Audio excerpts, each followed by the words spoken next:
Aries is super funny, right?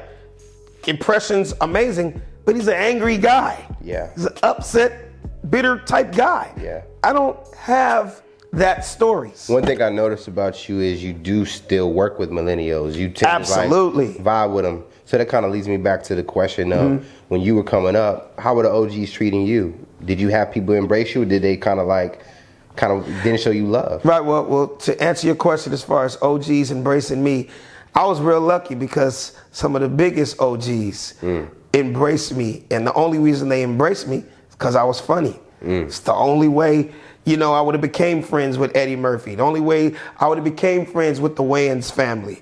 Only way I would have became friends with Martin and Steve Harvey and Bernie Mac and Arsenio Hall and Robert Townsend and all the guys that came before me. There's only one reason, and I think that goes for anything. If you were a pro athlete, there's only one reason that a superstar from the past, like I'm gonna take two names, like Emmett Smith, to respect to Adrian Peterson. You know what I mean? You had to be putting up the numbers. Yeah, a Marcus Allen to respect a Barry Sanders. You know who's who in the coming up process. You wouldn't be at that same table if there was nothing for them to respect you for. That means it's kind of like a validation as a young artist coming up, young comedian, young athlete, when your mentors or the people you looked up to know your name. You understand how a small tear wanted to come to my eye when Eddie Murphy knew my name. It's the dude. You remember that day? Yeah, I remember that day. You gotta understand, I grew up watching this guy. This is the reason I do stand-up comedy. It's because of you. Everybody knows me from the beginning of the Def Comedy Jam days. For my first 4 or 5 years of comedy, I wore leather gloves. Wow. Why did I wear leather gloves? Eddie Murphy, Raw. Right. I was like, you know what? You're not gonna know my name yet, but you're gonna be that little motherfucker that wear the leather gloves. He funny as hell. Got you. But Eddie I just met Eddie at the Comedy Store one night after a set. Okay. And it was just a simple, wasn't no big crazy. It was like, yo, you're a funny motherfucker. Wow. And then what's crazy is, like, for him to say that to me is like validation that I must be doing something right. He didn't say, you're a superstar, you're the next. No, just for him to acknowledge me. If you hear Kobe Bryant's stories, when Michael Jordan was like, well, nigga, you got game, that's enough to make you go, all right, I must be doing something right. So that just kind of gave me, and then when I started becoming friends with all these guys, like I said, Martin, Arsenio Hall, Keenan Ivory Wayans, Robert Townsend, all the people that came before me, they wouldn't be calling me to come hang out if there wasn't something about me that they wanted to be around. You get what I mean? And what happens is their energy and who they are rubs off on you. And in our case, I was lucky because they all started to employ me in different ways, whether it was being in their movies, writing for them, opening up for them, doing stand-up. Same thing with Jamie Foxx. All these guys that I grew up, or guys, I didn't grow up watching. Jamie and I have just been friends the entire ride. Sure. I was with Jamie the night he pulled up in a 240 ZX to the audition for In Living Color at the Laugh Factory.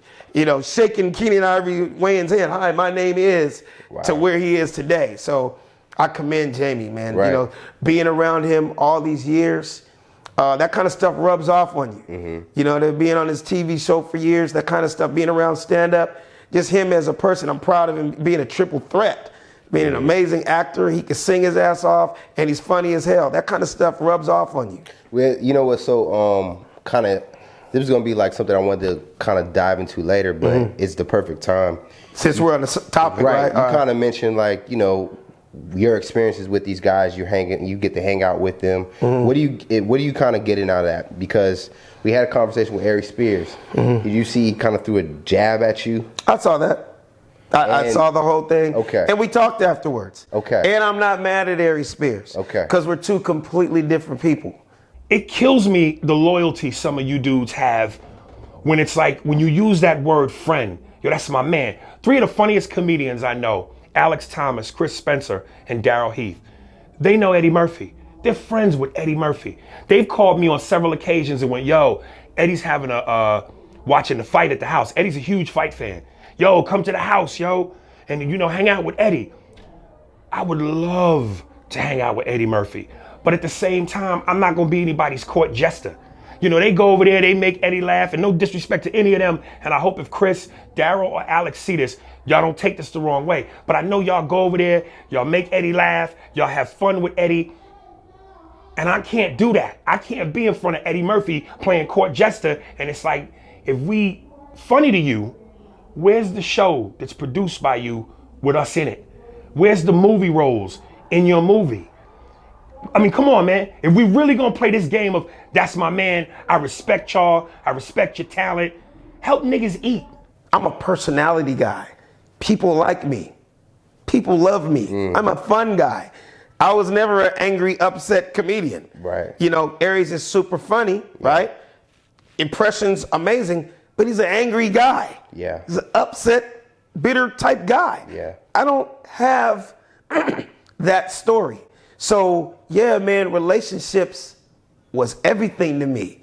You got to understand, man, growing up and Eddie Murphy is your idol, and now he invites you to every barbecue, to every house party. I'm a nigga from South Central LA. Everybody in my family, Crips, Bloods, gangbangers, killers, like nigga, not too many niggas made it out where I came from. So for me to get invited, and when I go to Eddie Murphy's house, so a lot of people don't realize this, Eddie was a huge fight fan, boxing, loves boxing.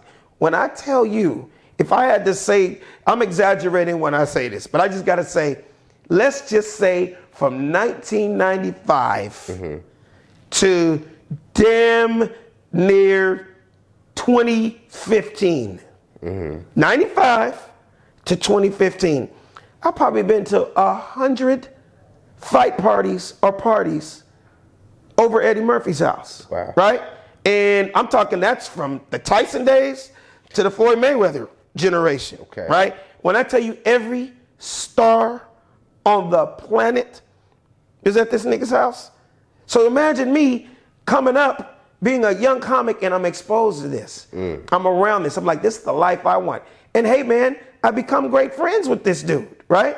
And that's where I meet Rick James. That's where I meet, all these other superstars, from Arnold Schwarzenegger to Prince, to Michael Jackson, all in his house. Eddie's house looks like the fucking Four Seasons. Eddie's house looks like the Ritz-Carlton. The nigga has a 15-car garage. So I say all that to say, I heard what Aries said. He was that dude. It was like, I wouldn't go into them parties. Okay, that's on you. Right. I'm that type of dude that got a lot of work out of those parties. Okay. From being around these guys. That was what he was trying to criticize. It's called networking. Okay. Anybody in this business knows networking is a huge part of it. Now, here's where people have the problem. People have the problem is, it's all about networking, but what good is a network if you ain't got shit to say? Or you don't have shit to offer? You could network your ass off, but not be funny, nigga. So imagine me. I'm funny. I hold my own. They respect me on stage, and I'm networking. Now it's, hey, man, what are you doing on the 15th? Want to open up for me? Hey, man, we're doing this new TV show. We're looking for writers. Hey, man, you know what? We're doing this movie. And coming from where I came from, you got to understand, man, there was no plan B with me. When I started doing comedy in 1991, it was like this or nothing.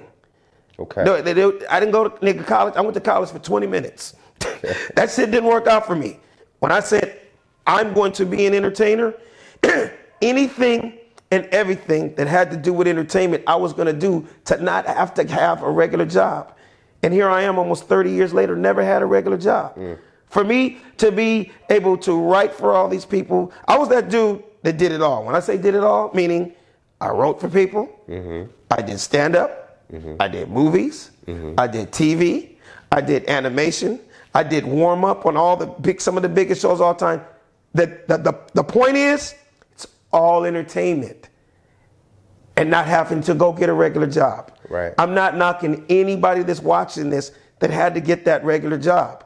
I was very fortunate because people liked me, because of my relationships, to be able to stay with. So I'm not mad at Aries Spears, and we talked about it. It's just he had a different personality. I was the king of the follow-up.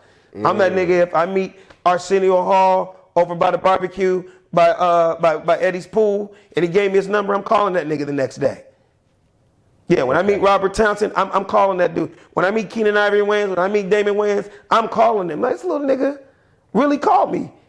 Because in my hopes is, I really called him and said I'd love to work with you, but I knew they were going to come to the Comedy Store, the Laugh Factory, the Improv, and see, oh, this little nigga is really funny. So now, maybe they want to help me out. And they all did to some extent. So the other part, just so you know, I really did watch the whole thing with him. Okay. Is when he was talking about why he didn't put you in this movie, why he didn't do this or that. Everybody helped me in different ways. Again, because I'm not angry, upset, and bitter, I'm not mad at Will Smith. No, he gave me the opportunity. I made millions of dollars as a writer for that man on one of the biggest shows of all time, The Fresh Prince of Bel-Air. So that was him helping me out. You know, the nigga on the outside, well, he didn't put you in Men in Black. No, he didn't put me in it, but I wrote on Men in Black. Okay. Like, you wasn't in Independence Day. I wasn't in it, but I wrote on it. Okay. Still a job. Okay. Hey, man, why Jamie didn't put you in? Nigga, I was on this TV show. I made millions of dollars doing a TV show, too. So people don't get, they all helped me in their ways, and I'm not mad at them. Right. How did y'all end the conversation when y'all talked about it? When you, me and Aries? Yeah. So I've always been cool with Aries, man. And again, because it sounded like it. He said it, then he said, "This is no." Yeah, because he knows. love. We all know, like those of us that know the inside, know we never had beef. That was just his honest feelings of his career and his road. Yeah. He wasn't like me. He was like I couldn't sit there and laugh and giggle around Eddie Murphy and all that. Man, I was laughing and giggling my ass off. And enjoying this steak and lobster. Okay. Yeah, a whole lot of good things came out of that for me. Okay. Yeah. For sure. So I wouldn't take it back for anything. You know what I mean? So shout out to Aries Spears, my boy. I wrote for Aries a couple times also. Okay. I'm just not that dude that has ill will or anger towards people. It's just not me.